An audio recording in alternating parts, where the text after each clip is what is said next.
Gillette, the best a man can get. Back here on First Things First, and we're joined by FS1 NBA analyst Chris Broussard. Hey, Chris. What up, man? Always good to be here. I'm part of the First Things First management team. I apologize.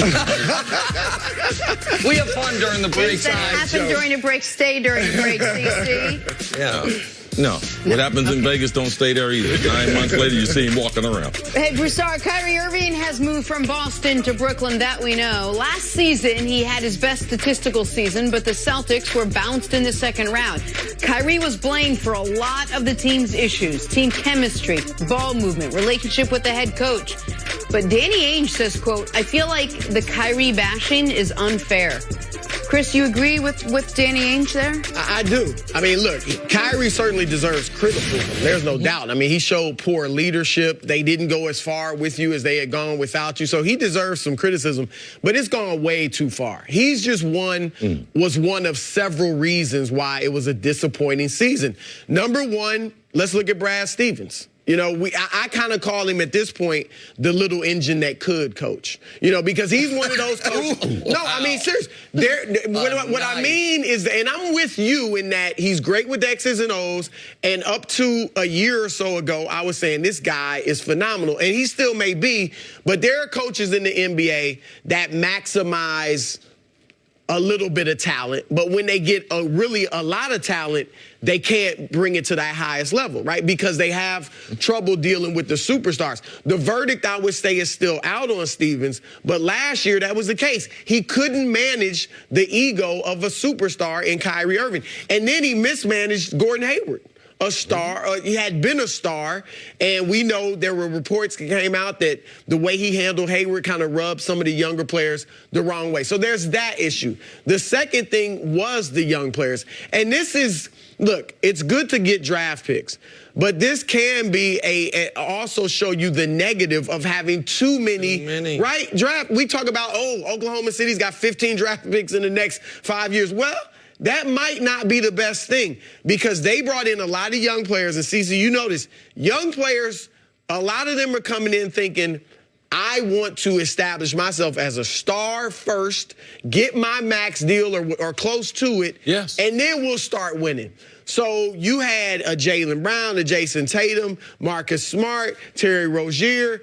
These guys that understandably, it's their job, it's a business, want to get paid. And sometimes averaging 10 points or 11 points when Kyrie's doing all the work isn't going to get you paid. And then, of course, last year they had some success, so they thought they were better than they were. The young players wanted to do a little more ISO, you know, breaking the offense a little more. So all of that conspired along with what Kyrie did. Younger players, I think you make a great point, and I don't think fans look at it that way. Veteran players, because they've had experience, because they've been to 2 or 3 teams, they've been in several systems, that's when the veteran players are like, you know something? I'm better off being a role player.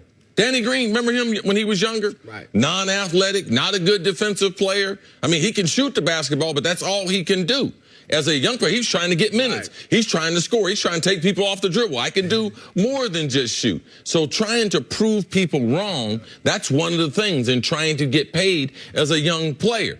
Kyrie understands that because Kyrie was that kid when he was in Cleveland.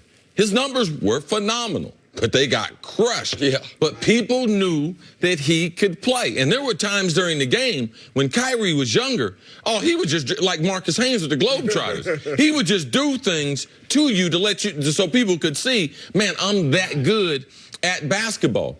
One of the problems with the Celtics was there were so many different agendas. Kyrie wasn't a great leader, but Danny Ainge, Brad Stevens, they didn't do a good job as far as when guys' contracts were staged and getting a message to these younger players, even if you might not be getting 15 points a game. We look at you as the future, telling Jaylen Brown, telling Tatum those types of things, bringing those things under control. So then the leaders, it's easier for them to lead. So they need to be able to spread that blame around. Kyrie, of course, the marquee players, the big-time players, that's all a part of being a leader and getting that salary that he was getting. I think everything you're saying is totally fair. I find these comments, though, really interesting for a slightly different reason, because if it would be easy, maybe be incorrect, but it would be easy, especially since Kyrie is gone, for the message for the Celtics leaked to reporters, said publicly to be, I mean, Kyrie was a bomb that went off in our locker room. He's crazy. He walks into practice, asks Brad Stevens, what does government mean to him? He's going down these YouTube rabbit holes. He's calling LeBron. He's talking about this. That message, at least then, even if it's not accurate, it wipes the hands clean of. Now you say, now we're okay. And now we're okay. Well, look, we got Kimba, who's almost as good and doesn't have the drama. When Danny Ainge says the Kyrie bashing is unfair, totally fine comment. But that does put the spotlight on Brad Stevens for the reasons you said. And in my mind, it puts the spotlight on Danny. Because it is the general manager's job to see what Terry Rozier did in that conference finals run when Kyrie was injured. Know Terry Rozier's contract status. Know the personality of the player and say, are we better off with his value pretty damn high, moving him rather than have him as an insurance policy that is going to be unhappy and a malcontent all year long. It is the general manager's job, when I heard, when you heard, when everyone heard, that Jason Tatum is spending a time with Kobe, to have a hard conversation with him going into the year. Say, listen, man, appreciate you working on your game. Here's what you did really well. Here's what Kobe did really well.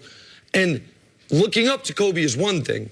Thinking you can do what Kobe did, who is arguably the best bad shot maker ever. Like, what made Kobe special was he took impossible shots, but made them.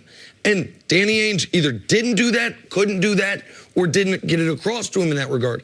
That's on the organization. If it's not that Kyrie set a bomb off in the locker room, then there are more structural issues with the Celtics that could linger into this season, even though Rozier and Kyrie are both gone. I think he had another motive, too. Danny Ainge knows you need superstars to win in this league. Yes. And he doesn't want to bash a superstar. You cannot do right? that. So he wants other guys to look at the team and say, okay, you know, not that they're anti-superstars and stuff. It's a great point. That's a big part of this as well. And look, Kimba is unique in that he's a star kind of with a role player's character or something. So that's why I do think he'll fit well. But that's a message Danny Ainge is getting out. Just quickly, whose team is it now? Who's the leader in that locker? It's got to be Kimba. Yeah, I think it's going to be Kimba. It has to be Kimba. I mean, Jason Tatum maybe one day, but Kimba's got to be the guy. And Kimba, by the way, has experience with that. He was the leader in Charlotte. Now, they weren't good. I wouldn't blame him for that. Michael's done a terrible job. He's a great leader in college, too. Absolutely. Great leader in college. And a winner and a guy, we haven't seen him play big NBA games, but if you can carry it over from college, he is a big game, big shot maker, big shot taker. So it becomes Kimba's team. All right, take a break. Coming up, Broussard, we'll see you a little later. Can Carson Wentz